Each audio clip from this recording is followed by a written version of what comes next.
नमस्कार। नमस्कार। हमको लेकर सात तो आपकी झोली, आप हमारे 8 दिखा रहा है। आपकी झोली छोटी है भैया। 11 हो गया, 11। 11 है, शुभ तो पहुंच गया। हमारे यहाँ से 4 को कहाँ गया? 4 बार में से डिलीट हो गया। हमको लेकर 8 को दिखा रहा है। 11 है। हमको लगता है कि बाहर वालों लोगों को नहीं जोड़ा ऐड किया है। 12 वाला तो जुट गया है सर। आईफोन ले लीजिए मानवी जी से, उसमें 12 दिखाएगा। 12 में 12 हो गया हम लोग। नमस्कार लोगों को। नमस्कार सर। सुनो ना। हाँ मैडम, हमारे पास खत्म हो गया। हाँ सही बात है। ये कोना से वो कोना पा रहा है पूरा कैप्चरिंग है। सेक्टर 11 और सेक्टर 12 के बीच में पूरा बोकारो है, पता है ना? हाँ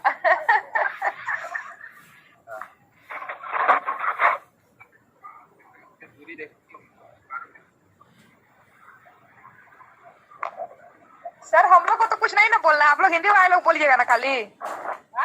नहीं भाषी है तो बोलना। ये तो गोष्ठी है ना, अपेक्षित है। हम तो कुछ देखबो नहीं किए का। नहीं तो क्या दीदी मार दी मानवी।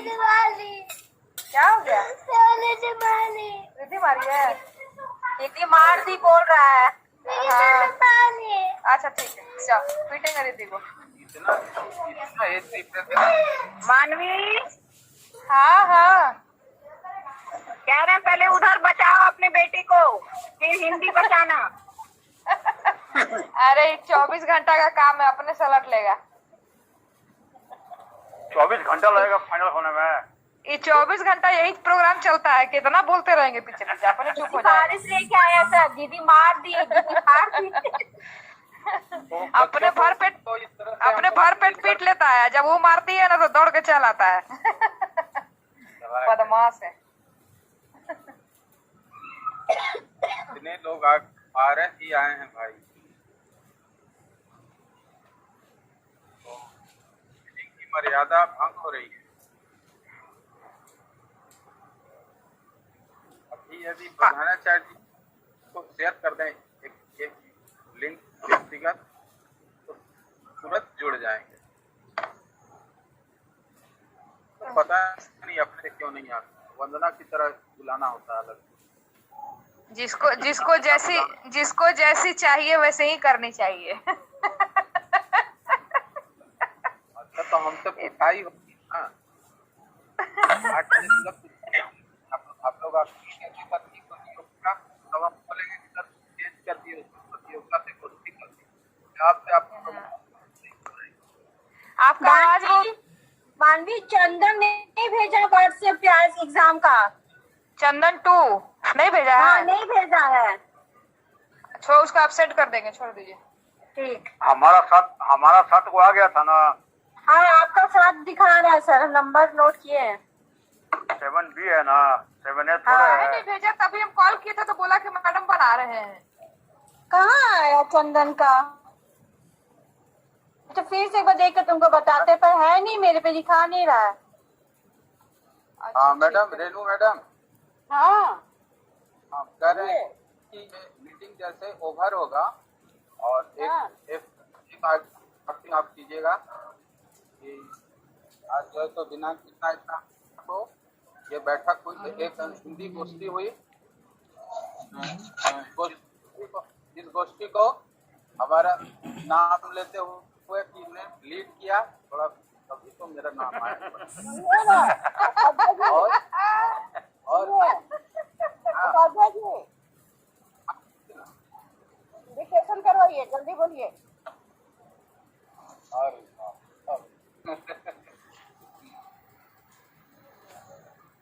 वही जो कल लिखे थे कि हिंदी पखवाड़ा के कार्यक्रमों के क्रम में या कड़ी में आज दिवंगत उपाध्याय सर आप अपना हाँ उपाध्याय आप अपना मीटिंग का रूम चेंज करिए सर, आपका आवाज बहुत ज्यादा कटता है, बहुत ज्यादा। कोई और रूम जिसमें नेटवर्क अच्छा आता हो। हाँ, नेटवर्किंग जहाँ सही है वहां से आप बैठिए सर, आपका आवाज बिल्कुल बहुत ज्यादा कट कट के आता है, समझ में नहीं आता है। बढ़िया है, कोई समझ में नहीं करेगा तो बोलेगा का।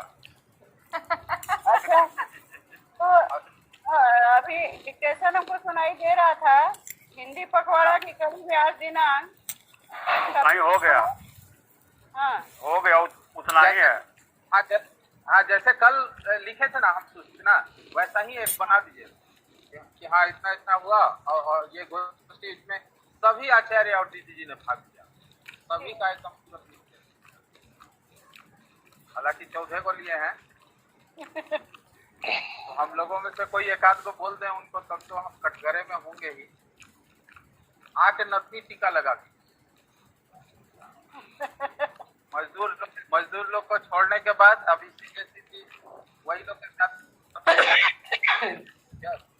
और अभी सर डेरे मिल्क नहीं ना लगा दी है, चॉकलेट नहीं ना लगा दी।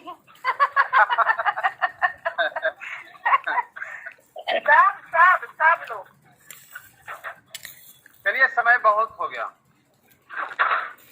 तो कुछ थोड़ा सा समय हम बर्बाद कर लें, उसके बाद आगे।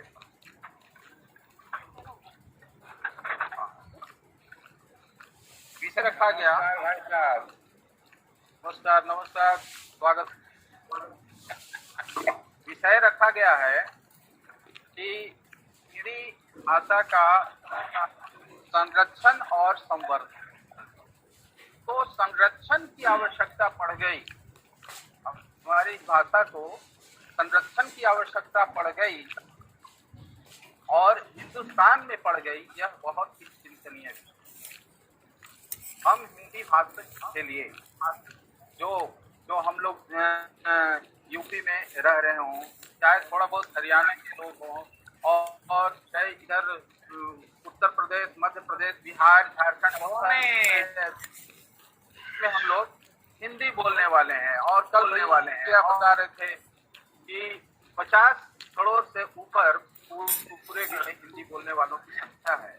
फिर भी यह भी एक चिंता का विषय है कि हिंदी भाषा जो है हमारी, वह की आवश्यकता उसको आ रही है। आखिर क्यों, ऐसा क्यों हो रहा है? तो एक तो सीधा सीधी हम लोग कहते हैं कि अंग्रेजों का शासन रहा अपने देश में मुगलों का शासन रहा, और इन लोगों ने डच, पुर्तगाली, बहुत सारे लोग आए और इन लोगों ने हमारी भाषा को तोड़ा मरोड़ा, हमारी संस्कृति के साथ हमारी भाषा पर भी इन्होंने आक्रमण किया। बहुत सारे बहाने हैं, लेकिन इन बहानों से काम नहीं चलेगा। वास्तविकता तो यह है कि हमारे मन मस्तिष्क में ऐसी संरचना बन गई है कि हम में से बहुत सारे लोग हिंदी को हृदय से स्थान नहीं दे पाते, उसको बसाया नहीं है, उसको हिंदी को बोलने में हम गौरव महसूस नहीं करते हैं। कई लोग जब अंग्रेजी बोले, बंगाली बंगला में बोले, पंजाबी पंजाब में बोले, और यदि दो हिंदी बोलने वाले लोग हैं और दोनों पढ़े लिखे विद्वान लोग हैं, वो लोग सोचते हैं दो इंजीनियर या अफसर हैं, तो प्रीफर करते हैं कि इंग्लिश में बोलें, ताकि दोनों का जो है तो एक उनको आत्मसंतुष्टि मिलती है कि हम थोड़ा सा क्लास हमारी ऊपर है, तो इस कारण से वो ऐसा बोलते हैं। तो हृदय से सम्मान देना बहुत आवश्यक है, और हम लोगों ने लापरवाही की। हमने हिंदी को इन भाव से देखा, सारी गलती हमारी है। केवल हम अंग्रेजों को, फ्रांसीसी को, डच को, पुर्तगाली को और आने वाले मंगोल वालों को, विदेशियों को केवल हम दोष नहीं दे सकते, क्योंकि अब बहुत साल हो गए हमारे देश को आजाद हुए, और इस संस्कृति, अपनी सभ्यता, अपना हिंदी हिंदुस्तान, अपना संविधान सब कुछ होने के बावजूद भी हम लोगों में यह कमी है कि हम लोगों ने इस स्थिति में पहुंचाया हिंदी को, जिससे संरक्षण की आवश्यकता है। तो यदि हम चाहें तो इसको पूर्ववत सम्मान मिल सकता है। तो इसका तो ये जिस लायक है, जिस स्थान पर इसको होना चाहिए, इसके अस्तित्व, इसकी हिता को जो चोट पहुंची है या कहीं क्षय हुआ है, उसको हम लोग पुनर्स्थापित कर सकते हैं। बहुत सारे इसके लिए प्रयास करने होंगे और एक हमारे आपके से होने वाला भी नहीं है। हालांकि अभी ये पखवाड़ा के समय में भी पूरे हिंदुस्तान में और देश के कोने कोने में इस पर चिंतन मनन चल रहा है, लेकिन बहुत सारे चिंतन मनन जो है वो दिखावे के लिए भी है, एक औपचारिकता भर बन के रहने। तो हृदय में इसको स्थापित करना, इसको सम्मान देना, हिंदी बोलते हुए सम्मानित स्वयं को महसूस करना, गौरवान्वित महसूस करना, यह आवश्यक। और ऐसा करते हुए दूसरों को प्रेरित भी करना आवश्यक है। हम कई तरह से इसको और भी इसका प्रचार प्रसार या इसका संवर्धन रखते हैं। संवर्धन के लिए हम जैसे कि बच्चों में बहुत सारे कार्यक्रम कराते हैं, हिंदी के कविता पाठ का करा लेते हैं, मानस पाठ का करा लेते हैं, प्रतियोगिता विभिन्न हिंदी से जुड़े प्रतियोगिता भी हम लोग कराते हैं। गोष्ठी भी होनी चाहिए और इस तरह के गोष्ठी से, नुक्कड़ गोष्ठी से भी हिंदी को प्रोत्साहित कर सकते हैं, इसको समृद्ध बना सकते हैं। साहित्य रचना भी करना आवश्यक है। आजकल के युवक जो हैं, बहुत सारे युवा कवि आ रहे हैं, तो प्रोत्साहित करना और उनकी रचनाओं को पढ़ना, उनको जो है अच्छी प्रतिक्रिया व्यक्त करना, उनको लगे कि हाँ एक रचनात्मक कार्य मैं कर रहा हूँ, तो उनके प्रोत्साहित करना, उनको प्रेरणा देना, यह आवश्यक। तो गोष्ठी, हिंदी की गोष्ठी होना, साहित्य रचनाएं करना और कवियों को प्रोत्साहित करना, लेखकों को प्रोत्साहित करना, यह इससे हमारा हिंदी जो है वह संवर्धित होता है और उसका प्रचार प्रसार, उसका फैलाव, उसकी व्यापकता जो है और बढ़। कुछ बातें सरल बनाने, हिंदी शब्दों में बहुत अधिक कम शब्दों का प्रयोग कर करके लोग इस तरह से अपनी विद्वता उसमें दिखाते हैं कि हिंदी से लोग भागने था, उसकी दुर्लभता को दूर करना होगा, इतना सरल बनाना होगा, इतना रोचक बनाना होगा कि जन साधारण